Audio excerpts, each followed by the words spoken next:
at a peaceful pedestrian mall in Boulder, Colorado, where people had gathered to raise their voice, not in protest, not in prayer, in solidarity for the hostages in Gaza. They called it a peace walk. What followed was anything but peaceful. Flames, screams, Molotov cocktails. Tonight we bring you the chilling truth behind what the FBI now calls a targeted terror attack in the heart of America. The attack happened outside Boulder, iconic Pearl Street Mall, a 4-block pedestrian area usually buzzing with families, cafes and tourists. But on that day, it turned into a war zone. A man, shirtless, wearing only jeans and sunglasses, walked toward a peaceful pro-Israeli gathering and suddenly fired.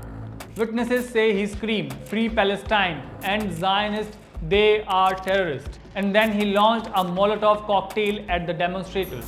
Not once, but multiple times. At least 6 people were injured, some suffered burns. This man has now been identified as Mohamed Soliman, a 45-year-old Egyptian nationalist, a man who overstayed his visa and turned an immigration loophole into a terror plot. According to US Homeland Security sources, Soliman entered the United States through Los Angeles in August 2022. He was only allowed to stay till February 2023, but he never left. Instead, he applied for work authorization and got it from March 2023 to March 2024. Soliman was officially allowed to work and live in America, not flagged, not deported, not monitored. And while he lived in America, he bought gas cans. He made a makeshift flamethrowers. He targeted Jewish demonstrators. Let's be honest, this was not just another violent outburst. This was terrorism.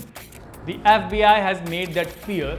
They are treating the attack as a domestic act of ideologically motivated terrorism, driven by hate, fueled by radical slogans, and carried out in a way that mirrors international extremist tactics. And while the FBI and the Justice Department move forward, the real question is this: how many more Solimans are walking free? The footage is hard to watch. Soliman yells, "Free Palestine," then throws a bottle of fire towards a peaceful crowd. There was chaos. People scatter. Some fall. Some cry out. Good afternoon, everyone. As Dion said, my name is Stephen Redfern. I serve as the police chief here in Boulder, Colorado.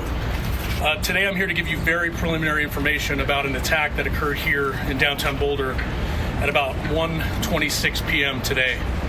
At that time, Boulder Dispatch received several calls to the county courthouse located at 1325 Pearl Street here in Boulder. The initial callers indicated that there was a man with a weapon and that people were being set on fire. The initial response by our officers, we were on scene very quickly. When we arrived, we encountered multiple victims that were injured with injuries consistent with burns and other injuries. A suspect was pointed out to our officers on the scene. Our officers immediately encountered that suspect who was taken into custody without incident. That suspect, who I'm not able to ID at this time, was taken to the hospital with some minor injuries as well. There was a group of pro-Israel people that were there in a peaceful demonstration. I wouldn't even call it a protest. I believe that happens frequently down here. They were there in that area. We are looking and actively interviewing victims and witnesses to determine if that group was targeted or others, and we just don't have those answers yet. So I've been in contact with our local FBI multiple times. We are in contact with them here. We are not calling it a terror attack at this point. Again, arrested. All I know is it's an adult male. We're working to identify that person. We're working to figure out where they're from, and we're in contact with our federal partners as well as we figure that out. Presence of like police and stuff? Yeah, police stuff and the homeless here, the patrols, police, and the people running on the street. But I didn't see anything. But my coworkers explained me what happened. So I hear, or they explain me, someone threw a Molotov cocktail for a protest, the protest, but that's it. I all hear. Yeah. Oh, I feel a little upset because it's supposed we have in country in the first world, so that these things issue is it's supposed it can happen, you know, because in my country is something like that is very regular, you know, because I came from Latin America, so you can see those things every day. But here, looking at other things, I'm very, very close to my work. Is very, very scared, you know. Yeah.